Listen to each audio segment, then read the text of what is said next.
Hey guys, I've got two lathes here, and a South Bend and a Logan, and I figured I'd show you the little differences that I found between the two. I'm by no means an expert or anything. I'm just a hobby machinist. Um, I've had a Atlas lathe. I've had a South Bend Heavy 10. Um, Now I've got two 10. A Logan. This Logan is a 10-inch.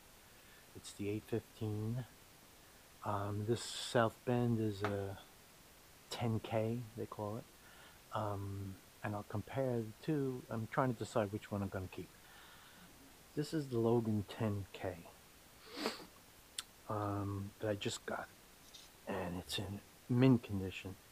The two lathes, both of them are in very good condition, near mint. The beds are not worn at all. Everything on them works perfectly. The A couple of things that I've noticed between the two. I did have a South Bend Heavy 10, and the Heavy 10 and the Logan were very similar in size. The bed on the Heavy 10 and the bed on this Logan were the same dimensions. The length was different, of course. The Heavy 10 was 48. This one's 43 inches, which is the same as the 10K, actually.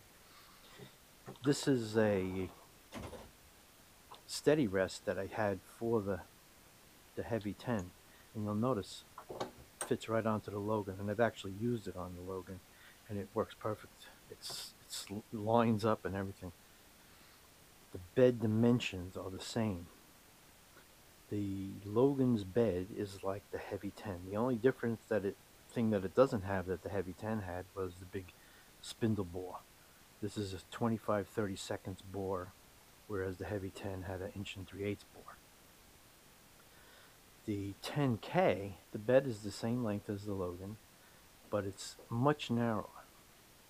It's a lighter construction bed. The bed on this is beautiful, of course. You can see the flaking as they do the scraping they do on here. It's absolutely mint.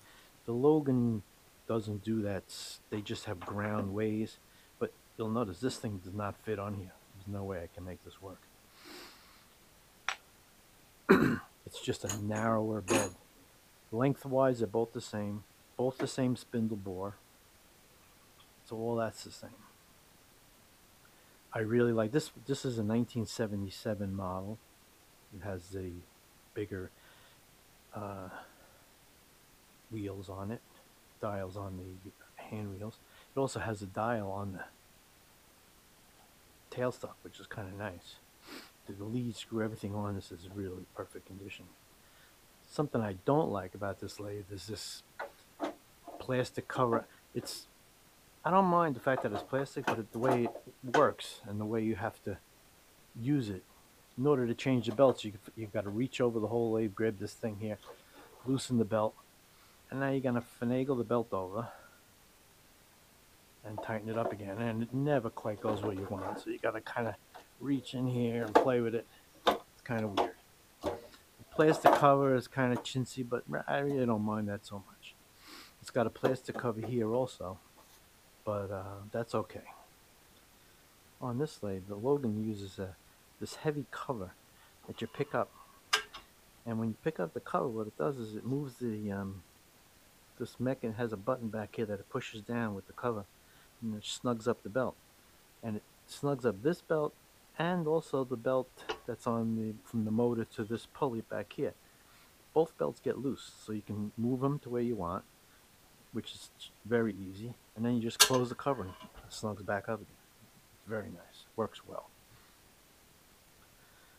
That's the big thing I like better about it. I mean, the cover's kind of big and heavy and bulky, and it's got this big giant back to it, but it works well.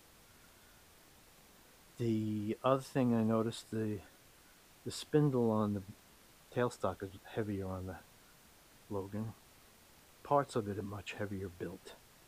The Logan 10-inch is built like the Heavy 10, and I guess bigger. I don't really know much about bigger South Bend, but it's built a little bit heavier than the.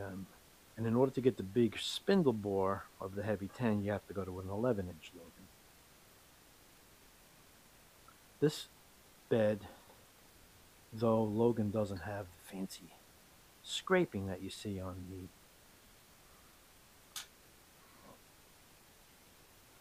the South Bend, it's really in perfect condition. Also, these are just ground waves.